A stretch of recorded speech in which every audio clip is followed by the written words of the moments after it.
mkaaji wa hapa kutoka mwaka 1993. Niko hapa, hata watoto yangu yote nimezalia hapa.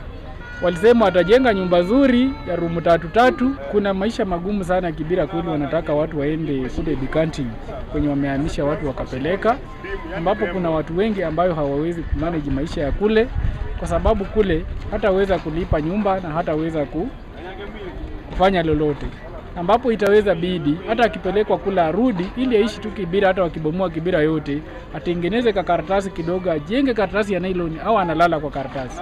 Walibomoa nyumba hapo wakituambia kuanzia Januari mwaka hii watakuwa wameanza kujenga, na paka hadi leo tarehe 1 mwezi wa 4 hatujaona ujenzi kiendelea.